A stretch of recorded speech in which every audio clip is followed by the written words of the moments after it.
Hi guys, this is black shirt review with Arun. இன்றைக்கி நம்ம பார்க்க போகிற படம் ராஜ்முருகன் இயக்கத்தில் சசிகுமார். இந்த படத்தோட கதையை பற்றி பார்த்தோம்னா, ஒரு லேடி சென்ட்ரல் மினிஸ்டருக்கு 2 கிட்னியும் ஃபெயிலியர் ஆகிடுது. அவங்களுக்கு கிட்னி தர டோனர் தேடிட்டு இருக்காங்க. எங்கே தேடியும் டோனர் கிடைக்கவே இல்லை. கடைசியாக சசிகுமாரை கண்டுபிடிக்கிறாங்க. சசிகுமார்கிட்ட பேசி கிட்னி தரத்துக்கு சம்மதிக்க வைக்கிறாங்க.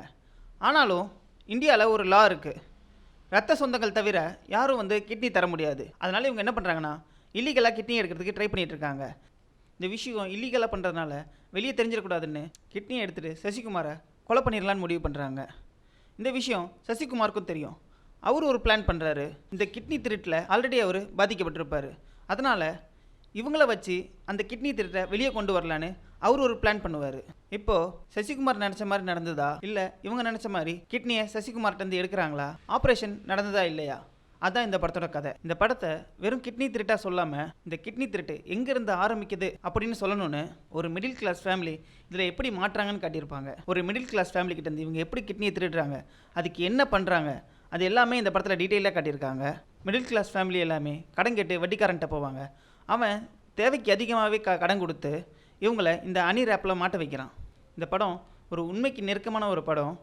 ஆல்ரெடி இப்போ தான் ஒரு கவர்மெண்ட் இந்த இஷ்யூவில் மாட்டிச்சு. ஆனால் இவங்க என்ன பண்ணியிருக்காங்கன்னா, அந்த பாலை அப்படியே தூக்கி சென்ட்ரல் கவர்மெண்ட் மேலே போட்டு விட்டுருக்காங்க. சென்ட்ரல் மினிஸ்டருக்காக தான் இந்த விஷயம் எல்லாமே நடக்குது அப்படின்ற மாதிரி திசை திருப்பி விட்டுருக்காங்க. இந்த கிட்னி திருட்டு ஒரு செயின் லிங்க் மாதிரி நடக்கும். வட்டிக்காரக்காரன், அங்கேருந்து கவர்மெண்ட் டாக்டர், அதுக்கப்புறம் யாருக்கு தேவையோ அவங்க. இந்த படத்தோட பெரிய ப்ளஸ்ஸே இந்த படத்தோட ஹீரோயின் சைத்ரா ஆச்சார். இந்த படத்தில் நிறைய ஸ்மோக்கிங் சீன் கூட வரும். அதை கூட அவங்க அசராமல் நடித்து முடிச்சிருக்காங்க. படத்தில் டீட்டெயிலிங் பண்ணுறேன்னு சொல்லிட்டு சுற்றி வளைச்சி சொல்லி வச்சுருக்காங்க. ஓவரால் பார்க்கும்போது இப்படிலாம் நடக்குதா அப்படின்னு எல்லாருமே தெரிஞ்சிக்க வேண்டிய ஒரு முக்கியமான கதை தான் இது. இவங்க சொன்ன விதம் தான் ரொம்ப போரிங்காக இருக்குது. இது இன்னும் கிறிஸ்பாக அழகாக சொல்லியிருந்தா இது ஒரு பெரிய ஹிட் படமாக வந்திருக்கும்.